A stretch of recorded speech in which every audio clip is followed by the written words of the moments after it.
প্রতিদিন আমার কবর আমাকে বলে, আনিস সাবধানে আসো, আমি কিন্তু পোকামাকড়ের ঘর, আনা বাইতুদ্দু, আমি কিন্তু এসি ওয়াল রুম না, আমি দামি খাট পালঙের রুম না। কবর আমাকে বলে, আনিস আমি কিন্তু পোকামাকড়ের ঘর, আনা বাইতুল ওয়াহদা, আমি একাকী ঘর, একাকী ঘর, যে ঘরে আর কেউ থাকবে না, কেউ না, কেউ না, কেউ না। আনা বাইতুল গুরবা, 3 নম্বরে কবর বলে, আমি বড় অপরিচিত ঘর, তুমি তো মানুষের ঘরে বাথরুমের দরজা দেখলেই বুঝো এটা বাথরুম, এটা পাকঘর, এটা বারান্দা। কবর বলে, হে আল্লাহর বান্দা, কবরে এসে দেখে কিছুই চিনবা না, ডান বাম কিছুই পাবা না, আমি বড় অপরিচিত ঘর। সেদিন আমার মসজিদের এক মুসল্লি মারা গেছে, উনি শুধু 2 তালা, ঢাকা বনানীতে বাড়ি করছে 2 তালা মাত্র, 4.5 কোটি টাকা খরচ গেছে শুধু ওনার 2 তালা ডুপ্লেক্স বাড়ি করতে। একটা প্রাইভেট ব্যাংকের ভাইস চেয়ারম্যান, কোটি কোটি কোটি কোটি টাকার মালিক, হাজার হাজার কোটি টাকার মালিক, মারা গেছেন।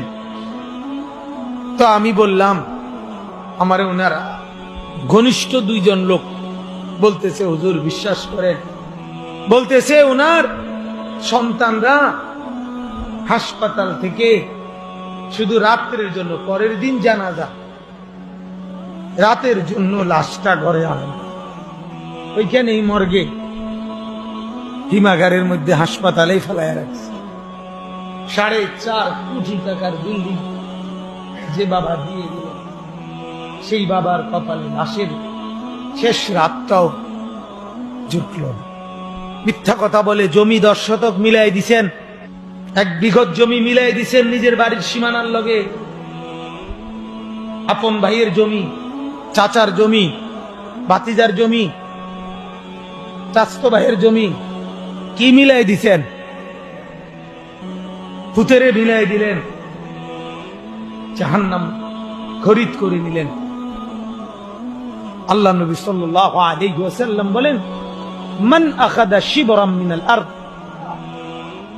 আল্লাহ নবী বলেন যে 1 বিঘত, শিবরাম মিনাল আরদ, 1 বিঘত জমি যে কারো জুলুম করে নিয়ে নিল নিজের মধ্যে, আল্লাহ রাসূল বলে তাওয়াক্কাহুল্লাহু, আল্লাহ তাআলা কিয়ামতের দিন ইয়াউমাল কিয়ামাতে 7 আরদিন, 7 তবক জমিনের মাটি কিয়ামতের দিন তার কাঁধে তুলে দিল। এজন্য বাপ ফিকির করেন, ফিকির করেন, ফিকির করেন। এসেছি ফিকিরের কথা বলতে, মনে করাই দিতে, আখিরাত স্মরণ করাই দিতে।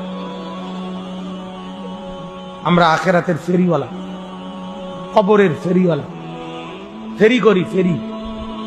আমাদের ঘরের ছেলে মেয়েরা আখিরাত ভুলে গেছে। আপনারা দিব্যি তাকায় দেখতেছেন, আপনাদের চোখের সামনে আপনার ছেলেটা একটা সেজদা দেয় না, মেয়েটা সেজদা দেয় না, পর্দা করে না, বিবি পর্দা করে, আর আপনারা এদেরকে নিয়ে রাত কাটাইতেছেন, মেনে নিচ্ছেন। হায় হায় হায় হায়। যার বিবি নামাজ পড়ে না তার ঘুম আসে কেমনে? যার ছেলে নামাজ পড়ে না, মেয়ে নামাজ পড়ে না, ওই মা ওই বাবার চোখে ঘুম আসে কেমনে?